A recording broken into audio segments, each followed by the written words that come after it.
Hello दोस्तों, नमस्कार। कैसे हैं आप सभी लोग। मैं आशा करता हूं आप सभी अच्छे होंगे और आप सभी लोगों की जो तैयारी है बहुत बढ़िया तरीके से चली रही होगी। और देखिए, तैयारी बहुत इंपॉर्टेंट है दोस्तों।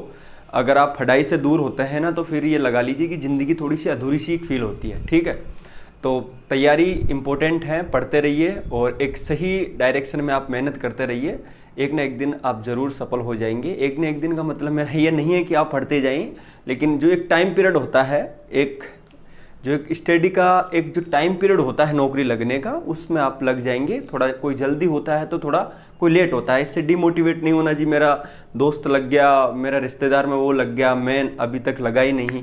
तो इस तरीके के जो नेगेटिव विचार्स आते हैं वो आते ही हैं, क्योंकि कोई जल्दी लगता है तो कोई लेट लगता है। लेकिन अगर जो मेहनत करता है कंटिन्यू, 100% सिलेक्शन लेता ही है, इसमें कोई शक नहीं है। धीरे धीरे उनको नॉलेज होता चला जाता है और फिर वो जो गलतियाँ वो करते हैं, उन गलतियों को सुधार लेते हैं, तो फिर लास्ट में जाकर उनका सिलेक्शन होना निश्चित है। तो मैं उम्मीद करूंगा कि आप अच्छी तैयारी कर ही रहे होंगे। तो आज इस वीडियो के अंदर मैं क्या बताऊंगा, थोड़ा बहुत आप थंबनेल देख के आए हैं तो पता चल ही गया होगा। मुख्य रूप से मैथ की जो समस्या है, जो मैथ जिन विद्यार्थियों को समझ में नहीं आती है, देखिए जिनको समझ में आती है मैं उनकी बात नहीं कर रहा हूँ, और जिनको बिल्कुल आ ही नहीं रही है, कुछ समझ में आता ही नहीं है। देखिए बहुत अच्छी मेहनत करते हैं फिर भी उनको बहुत ज़्यादा समस्या आती है। क्वेश्चन सोल्व करते हैं तो सोल्व हो नहीं पाता। कई बार क्या होता है, उनके कॉन्सेप्ट ही वो भूल जाते हैं। ठीक है, कि क्वेश्चन को कैसे हम करना चाहिए, और उनके पास प्रॉपर नोट्स बनाने का एक तरीका भी नहीं होता, इस वजह से वो कॉन्सेप्ट भूल जाते हैं। तो मैं इस वीडियो के माध्यम से पूरी स्टेप बाय स्टेप आपको जो है इन्फॉर्मेशंस देने वाला हूँ कि क्या क्या तो प्रॉब्लम आप लोगों को आती है ज़्यादातर, और आप उन प्रॉब्लमों को से कैसे छुटकारा पा सकते हैं और मैथ में एक अच्छा स्कोर कैसे कर सकते हैं। चाहे आप एसएससी की तैयारी कर रहे हो, देखिए मैं बताऊंगा, चाहे आप एसएससी की तैयारी कर रहे हो, चाहे आप कोई स्टेट के एग्जाम की तैयारी कर रहे हो, या फिर आपको रेलवे की तैयारी कर रहे हो, मुख्य रूप से जो भी एग्जाम्स जिसमें मैथ आती है, मैं कंप्लीट उन्हें जो एग्जाम्स हैं उनकी बात करूंगा इसके अंदर। तो ये ऐसा नहीं है कि मैं केवल एसएससी की बात करूंगा या फिर स्टेट की बात करूंगा, फिर रेलवे की, कंप्लीट ही जिनमें मैथ आती है मैं उनकी बात करूंगा। ठीक है, तो अब ज़्यादा टाइम नहीं लेते हुए मैं चीज़ों को शुरुआत करता हूं। देखिए ज़्यादातर जो प्रॉब्लम आती है आप लोगों को, और जो लोग मुझे कमेंट करके भी भेजे थे कि सर इन ऐसे ऐसे हमें प्रॉब्लम आती है, तो एक तो सवाल ये था कि सर कैसे अच्छा करें मैथ को। तो ये हमारा सवाल नहीं है अभी, इसको तो मैंने जानबूझ के लिखा है, और ये मैं आपको थोड़ा सा लास्ट में समझाऊंगा कैसे करना है। ठीक है, समय ज़्यादा लगता है। समय ज़्यादा लगने का मतलब क्या है आपका, कि जब आप क्वेश्चंस को सोल्व करते हैं तो आपको बहुत ज़्यादा समय लगता है। अब इसका क्या मतलब है, देखिए आप अच्छी मेहनत करते हैं, नोट्स भी बनाते हैं, और क्वेश्चन जब सोल्व करते हैं तो आप उस क्वेश्चंस में अटक कर रह जाते हैं। यानी जो क्वेश्चन से सेकंडों में सोल्व होना था, या ज़्यादा से ज़्यादा 1 मिनट में सोल्व क्वेश्चन होने वाला था, उसमें आप 2-2 मिनट खराब कर रहे हैं। ठीक है, तो जो समय है वो ज़्यादा लगता है। इसका जो कारण है वो स्पीड नहीं है। तो स्पीड नहीं है, इस वजह से आपको समय क्या लगता है ज़्यादा। एक तो स्पीड नहीं होने की वजह से समय ज़्यादा लगता है, और दूसरा आपके कॉन्सेप्ट आपके अच्छे नहीं होते, इसकी वजह से भी आपको समय ज़्यादा लगता है। अब मैं थोड़ा सा समझाता हूँ आपको। देखिए समय ज़्यादा लगता है, कॉन्सेप्ट भूल जाते हैं, और स्पीड नहीं है। देखिए मेरी बात को ध्यान से समझना, ये जो फोर्थ और सेकेंड पॉइंट है इसको आप एक समझिए। ठीक है, इनको आप एक समझिए, और इस थर्ड को और फर्स्ट को आप एक समझिए। यानी आप फर्स्ट और इस सी को, ए और सी को आप एक पहला पॉइंट समझिए, और बी और फोर्थ को, देखिए मैंने क्या लिख दिया है यहाँ पर, डी लिख लेता हूँ। ठीक है, समय ज़्यादा लगता है, और इस वाले पॉइंट को आप समझिए सेकंड पॉइंट। आपको ये 2 ही पॉइंट है, 4 नहीं होते हुए ये 2 ही पॉइंट है। अब इसको देखिए थोड़ा सा समझाने की कोशिश करता हूँ, क्या मैंने एक जगह क्यों कर दिया इनको। देखिए अगर आपकी स्पीड अच्छी होगी, मेरी बात ध्यान से समझिए, अगर आपकी स्पीड अच्छी होगी तो आपको समय ज़्यादा नहीं लगेगा। तो इसका मतलब आपको स्पीड पे काम करना है। ठीक है, जब स्पीड पे काम करेंगे तो समय कम लगेगा। इसका मतलब ये चीज़ इसके अपोजिट, समझे बात को। तो समय अगर जिनमें ज़्यादा लगता है तो क्या कारण है कि आपकी स्पीड नहीं है। अब स्पीड को कैसे सुधारा जाए वो तो मैं आपको बताऊंगा ये भी वीडियो के अंदर। कॉन्सेप्ट भूल जाते हैं, इसका मतलब आपने अच्छी तैयारी नहीं करी है। ठीक है, ये कारण है, इस वजह से दोनों पॉइंटों को मैंने यहाँ पे एक जगह किया। अब देखिए समझते हैं चीज़ों को। देखिए दोस्तों, मैं ये समझ पाता हूँ कि विद्यार्थी जो लोग होते हैं वो एक तो सबसे ज़्यादा डाइवर्ट बहुत ज़्यादा हो रहे हैं, है ना। यानी एक बार अगर वो मैथ पढ़ भी लेते हैं ना, तो फिर भी उनमें संतुष्टि नहीं होती है। संतुष्टि इसलिए नहीं हो पाती कि यार कहीं मैं पीछे तो नहीं हूँ, क्या मैंने कंप्लीट कॉन्सेप्ट लिख लिए हैं मैथ के, मतलब अपने आप पे कंट्रोल नहीं है, संतुष्टि नहीं है। मतलब वो चाहता है कि और 1-2 बुक जब तक मैं नहीं भर दूं मैथ की तब तक मुझे संतुष्टि नहीं होगी। तो ये विद्यार्थी की एक सबसे बड़ी कमजोरी तो मुझे ये लग रही है कि वो क्या करता है कि जो भी टीचर्स आया उसके नोट्स बना लिए, उस टीचर ने पढ़ाए उसके नोट्स बना लिए, उस टीचर ने बनाए उसके नोट्स बना लिए। तो ये बहुत बड़ी गलत बात मानता हूं मैं। किसी एक टीचर्स को आपको फॉलो करना है, ठीक है, ये सबसे इंपॉर्टेंट चीज है, क्योंकि अलग अलग टीचर अलग अलग हिसाब से बताते हैं, इस वजह से आपको समझ में नहीं आता फिर, ठीक है, उनका तरीका अलग होता है, उनका तरीका अलग होता है। तो किसी एक टीचर से आप पढ़ेंगे तो आपको ज्यादा समझ में आएगा, पहली चीज। अब कैसे अच्छा करें इसको मैं लास्ट में कवर करूंगा। सबसे पहले मैं बात कर लूंगा कि कॉन्सेप्ट हम भूल जाते हैं, इसको कैसे करें। तो सबसे पहले मैं इसकी बात करता हूं, इस सी पॉइंट की, इसको कैसे करें। देखिए दोस्तों, पहला बात तो मैं ये बता दिया इस कॉन्सेप्ट में कि आप किसी एक टीचर से पढ़ेंगे तो कोई जरूरत ही नहीं पड़ेगी कि आपका कॉन्सेप्ट भूल जाए। आप बारी बारी से उन्हीं की वीडियोस देखिए, पहली चीज आपको कभी नहीं भूलेंगे आप। पहली चीज, कॉन्सेप्ट को अच्छा करने का तरीका यह है कि किसी एक टीचर के साथ में आप जुड़े रहेंगे तो उनकी जो चीजें हैं वो आप आसानी से समझेंगे, पहली। दूसरी चीज मैं ये बोलना चाहूंगा आपको, पहले टीचर वाली बात हो गई। दूसरी जो चीज है वो मेरे दोस्तों वो ये है कि आप अगर उन टीचर से पढ़ रहे हैं तो मैं आपसे ये रिक्वेस्ट ये करूंगा कि दोस्तों कोई ऐसा टीचर से पढ़िए जो आपको बेसिक बताता हो, क्योंकि अगर आप मैथ में आपका बेसिक अच्छा नहीं होगा ना तो आप कितने भी ट्रिक्स पढ़ लीजिए, कितने भी आप तैयार कर लीजिए, कोई फायदा नहीं है। और आजकल वो टाइम गया कि आप बिल्कुल ट्रिक लगाएंगे, हर क्वेश्चन में ट्रिक अप्लाई करोगे, वो फायदा नहीं है दोस्तों। आजकल क्वेश्चंस में लॉजिक छिपा हुआ होता है, कॉन्सेप्ट छिपा होता है। वो कॉन्सेप्ट जब भी अच्छा होगा जब आपका बेसिक अच्छा होगा कि क्वेश्चन है क्या रहा है और मैं क्या सोल्व कर रहा हूँ। तो अगर आप बेसिक अच्छा होता है तो आप ट्रिक खुद भी बना लेते हैं, लॉजिक भी आप खुद ही बनाएंगे और आप खुद से उस क्वेश्चन को जितना जल्दी हो सके आप खुद सोल्व करेंगे, स्पीड भी निकल के आएगी।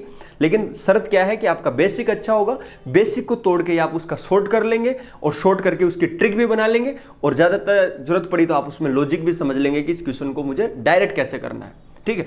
तो बेसिक सबसे इंपॉर्टेंट चीज है। मैंने कुछ वीडियोस बनाए हैं, आप मेरे देखिए कि बेसिक अगर अच्छा नहीं है तो फिर कोई मतलब नहीं है, आप कितने भी मैथ पढ़ लीजिए कोई समझ में नहीं आएगी। तो बेसिक पे आपको काम करना है।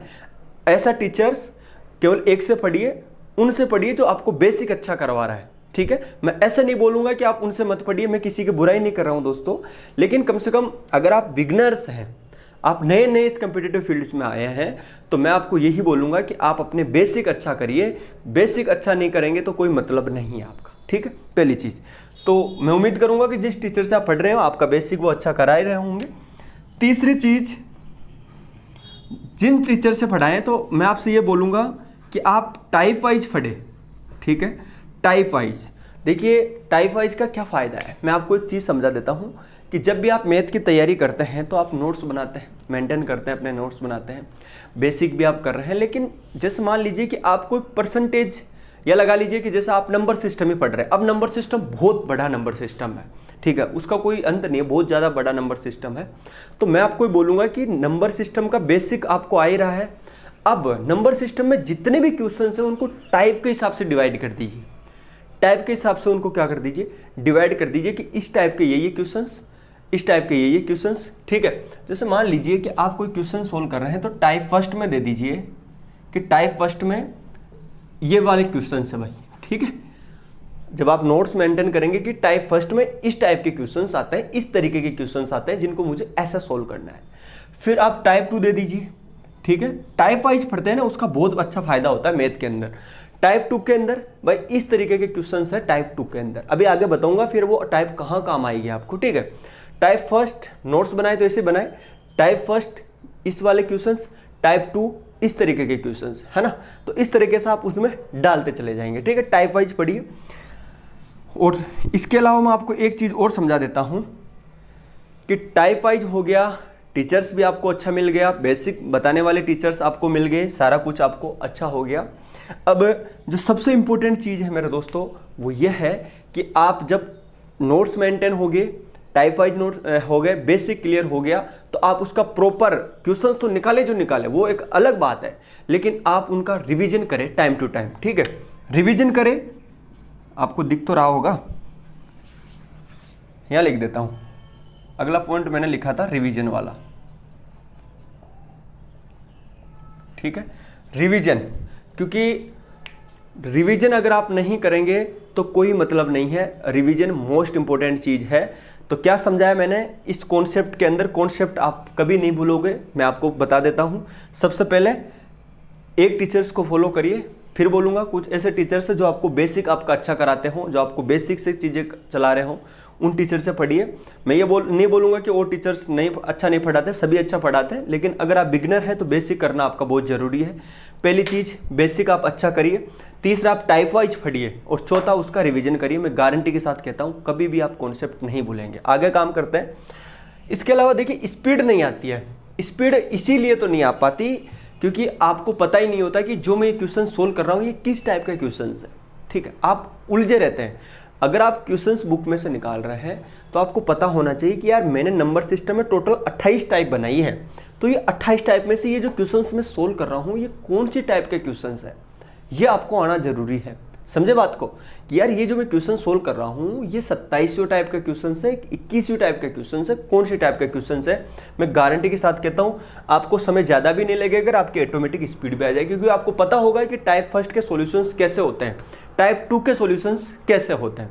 तो इस वजह से एक इस कॉन्सेप्ट अच्छा करने का तरीका क्या होगा आपका कि समय ज़्यादा कभी नहीं लगेगा, कॉन्सेप्ट अच्छे होंगे। और स्पीड के लिए आपको क्या करना है मेरे दोस्तों, थोड़ा सा कैलकुलेशन पे आपको ध्यान देना है। कैलकुलेशन का मेरा मतलब यह है कि कैलकुलेशंस में आपके जो गुणा भाग वाला पोर्शन है वो थोड़ा आपका ज़्यादा होना चाहिए। कई बार मैं देखता हूँ कि विद्यार्थी टाइप वाइज भी पढ़ लेते हैं, कॉन्सेप्ट भी अच्छे होते हैं, लेकिन क्वेश्चन को जब सोल्व करने बैठते हैं तो वो भी एक बच्चों की तरह सोल्व करते हैं, 5वीं 6वीं की तरह बिल्कुल लिख लिख के नहीं। आप ज़्यादा से ज़्यादा मैथ में सवालों में स्टेप खाने की कोशिश करें कि मैं इसको एक स्टेप खा के भी सोल्व कर सकता था। ठीक है, और फिर एक तरीका तो ये स्टेप खाना सीखिए, दूसरा आप ऑप्शन एलिमिनेट का सारा लीजिए कि यार नहीं ये तो हो ही नहीं सकता, ये नहीं हो सकता। ठीक है, वो भी आप सारा लेंगे तो आपको फ़ायदा मिलेगा। तो क्या हुआ, सबसे पहले गुणा भाग में थोड़ा सी ज़्यादा पकड़ करिए। ठीक है, और जो क्वेश्चंस है उनके ऑप्शनों को एलिमिनेट करने की कोशिश करिए, ये भी आपका अच्छा तरीका होगा। तो स्पीड ऑटोमेटिक जब बनेगी तो आपको समय ज़्यादा नहीं लगेगा फिर, और आपका कॉन्सेप्ट भी आप नहीं भूलेंगे। कैसे अच्छा करें वो मैंने आपको बता दिया कि आप टाइप वाइज पढ़ेंगे चीज़ों को तो ऑटोमेटिक आपको अच्छी चीज़ें हो जाएगी और आप मैथ में अच्छा स्कोर करेंगे, इसमें कोई संदेह है ही नहीं। लेकिन हम क्या करते हैं कि इनसे भी पढ़ लिया, इनसे भी पढ़ लिया, इनसे भी पढ़ लिया, अब कंफ्यूज हो जाते हैं कि किससे क्या करें, मेंटेन ही नहीं हो पा रहा। ठीक है, तो इस वजह से मेरा यही है आप लोगों से विनती कि बहुत सारे टीचर्स हैं, अच्छे अच्छे टीचर्स हैं यूट्यूब पे, आप उनका फॉलो करिए, उनसे पढ़िए। और मैं ये बोलूँगा एक से बढ़कर एक टीचर्स हैं, आप मेरे भी वीडियोस देख सकते हैं। अभी कुछ टाइम बाद में मैं भी मैथ चालू करने वाला हूँ। ठीक है, तो उसके बाद में आप देख सकते हैं कि कैसे टाइप वाइज पढ़ाया जाता है और किस तरीके से रिवीजन होता है और किस तरीके के क्वेश्चन सोल्व होते हैं। तो मैं उम्मीद करूँगा कि आपको ये वीडियो अच्छा लगा होगा। अच्छा लगा होता लाइक एंड शेयर सब्सक्राइब जरूर करिए। और एक चीज़ और बता देता हूँ आप सभी लोगों को मैं कि आप मेरे को इंस्टाग्राम पर ज़रूर फॉलो करिए। जो आप हेमराज आप डाल लीजिए वहाँ पे, हेमराज चौधरी, ठीक है 97, ठीक है, इस तरह से डालेंगे ना 97। और एक आप मुझे उस पर ट्विटर पर ज़रूर देखिए, सिटी हेमराज। ये दो चीज़ पे आप मुझे कर लीजिए, आप अपने कमेंट यहाँ पे छोड़ सकते हैं।